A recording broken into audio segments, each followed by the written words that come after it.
আমি জানি তুমি অনেক চেষ্টা করেছো, বই খুলেছো, পড়তে বসেছো, কিন্তু মন বসেনি।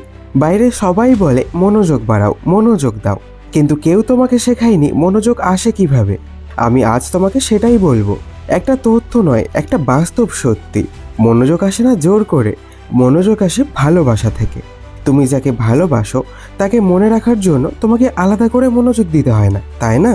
ঠিক তেমনই যখন পড়াশোনাকে তুমি ভয় নয় ভালোবাসা দিয়ে দেখবে, তখন মনোযোগ তোমার পিছু নেবে, তুমি নয়। তোমাদের কাছ থেকে আমার একটা কথা জানার আছে, পড়ার সময় তোমার মনে কোন কোন চিন্তা আসে এটা আমাকে কমেন্টে জানিও প্লিজ।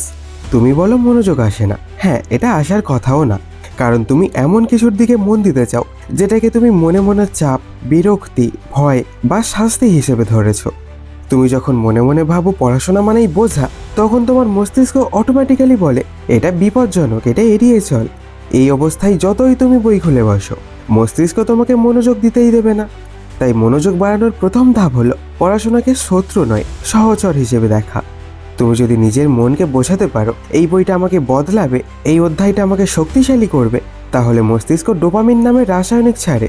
এটাই সেই রাসায়নিক যা তোমাকে আনন্দ দেয়, আগ্রহ জাগায়, ফোকাস করায়। মনোযোগ তখন জোর করে আসে না, এটা হয়ে যায় তোমার শরীরের অংশ। তুমি একবার চেষ্টা করো, যখন বই খুলবে মনে মনে বলো এই পৃষ্ঠা পড়লেই আমি আগের চেয়ে একটু উন্নত হব। শুধু এই ভাবনাটাই মনোযোগকে টেনে আনবে।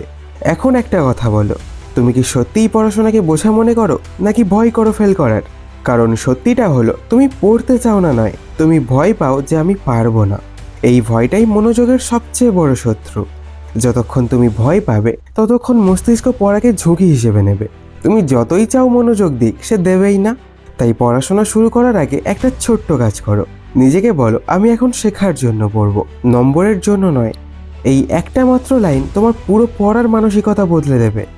মনোযোগ কোনো জাদু নয়, এটা আসে যখন তোমার মন শান্ত, স্থির, নির্ভর। তুমি যদি ক্লান্ত, উদ্বিগ্ন বা মানসিকভাবে চাপে থাকো, তাহলে তুমি কখনো মনোযোগ ধরে রাখতে পারবে না। তাই যখন তুমি পড়তে বসবে তখন তোমার মনের একটা জায়গা ফাঁকা রাখো। মোবাইলের নোটিফিকেশন নয়, চিন্তার বোঝা নয়। দম নিয়ে একবার চোখ বন্ধ করো, 3টে গভীর শ্বাস নাও। শ্বাস ছাড়ার সঙ্গে সঙ্গে মনে বলো এখন শুধু পড়া। তুমি দেখবে মন শান্ত হচ্ছে, আর সেই শান্তির ভেতর থেকেই মনোযোগ জন্ম নিচ্ছে। মনোযোগ বাড়ানোর সবচেয়ে কার্যকর উপায় হলো পড়ার মধ্যে আনন্দ খুঁজে নেওয়া। তুমি যদি প্রতিটি অধ্যায়কে কেবল পরীক্ষার জন্য দেখো, তাহলে সেটা তোমার মাথায় থাকবে না। কিন্তু যদি তুমি ভাবো এই জিনিসটা আমি নিজের জীবনে লাগাতে পারি, তাহলে সেটাই হয়ে যায় তোমার ভালোবাসার বিষয়। যেমন ধরো, ইতিহাস শুধু তারিখ নয়, এটা মানুষের জীবনের গল্প। বিজ্ঞান শুধু সূত্র নয়, এটা পৃথিবী বোঝার ভাষা। গণিত শুধু অঙ্ক নয়, এটা লজিকের এক জাদু। তুমি যখন শেখার মধ্যে জীবনের মানে খুঁজবে, তখন পড়া তোমার কাছে বোঝা থাকবে না, বরং হয়ে উঠবে এক রোমাঞ্চকর যাত্রা।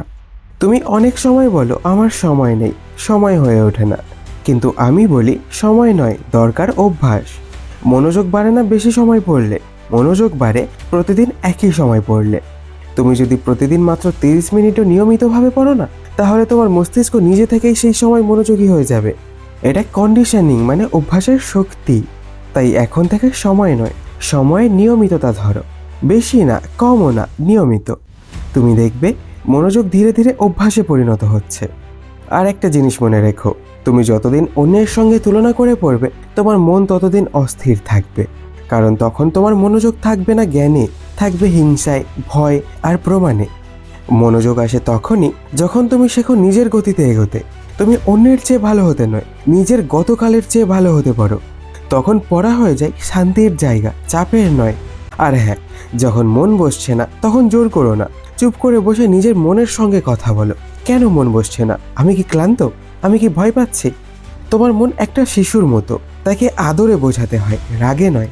তুমি যখন নিজের মনকে বুঝবে, তখন মনোযোগ তোমার উপর বিশ্বাস রাখবে। আর এই কথাটা কিন্তু খুব গভীর। নিজেকে ভালো লাগানোর জন্য পড়ো, অন্য কেউ তোমাকে বলুক বা না বলুক। তুমি প্রতিদিন নিজের ছোট সাফল্যগুলোকে প্রশংসা করো। একটা অধ্যায় শেষ করলে বলো আমি পারলাম। তুমি নিজেই বুঝবে পড়াশোনার ইচ্ছে ধীরে ধীরে বাড়ছে। কারণ আমরা মানুষ, আমরা প্রমাণ চাই না, অনুভূতি চাই। যদি তুমি নিজের পড়ার ভেতরেই ভালো লাগা খুঁজে পাও না, তাহলে মনোযোগ তোমার পাশে সারা জীবন থাকবে। মনোযোগ বাড়ানোর আসল পরীক্ষা তখন হয় যখন পড়ার ইচ্ছে একদম থাকে না। তুমি তখন কি করো? ছেড়ে দাও, নাকি 10 মিনিট দাঁতে দাঁত চেপে বসে থাকো? যদি তুমি সেই 10 মিনিটটাও জিতে নিতে পারো, তাহলে তুমি নিজের মস্তিষ্ককে শেখাও আমি নিয়ন্ত্রণে। আর সেই নিয়ন্ত্রণের অনুভূতিই তৈরি করে আত্মবিশ্বাস। একদিন তুমিই দেখবে, যেদিন পড়তে ইচ্ছে করে না সেদিনই তুমি সবচেয়ে গভীরভাবে পড়তে পারো। পড়াশোনা মানে নিজের ভেতরের সংস্কার। তুমি যত বেশি শিখবে, তুমি তত নিজের ভেতরের অন্ধকার জায়গাগুলো আলোকিত করবে। তুমি জানবে কিভাবে ভাবতে হয়, কিভাবে সিদ্ধান্ত নিতে হয়, কিভাবে মানুষ হিসেবে বড় হতে হয়। এই কারণেই আমি বলি, পড়াশোনা মানে কেবল বইয়ের পৃষ্ঠা নয়, এটা মানে নিজের আত্মার বিবর্তন। তুমি যখন এই গভীর মানে বুঝবে, তখন পড়ার কোনো কাজ থাকবে না, এটা হয়ে যাবে প্রার্থনা। তুমি তো মনোযোগ বাড়াতে চাও, পড়াশোনাকে ভালোবাসতে চাও, তাহলে নিজের মনকে বদলাও, বই নয়। তুমি বই খুলে বলো না আমার পড়া দরকার, বরং বলো আমার জানা দরকার। আমি অনেক বেড়ে উঠতে চাই, আমি আমার মনের শক্তিকে আবার জাগাতে চাই। সেই মুহূর্তে বই তোমার শত্রু নয়, তোমার বন্ধু হয়ে যাবে। আর যখন বই তোমার বন্ধু হয়ে যাবে, তখন মনোযোগ আর জোর করে আনতে হবে না, মনোযোগ নিজে থেকেই আসবে।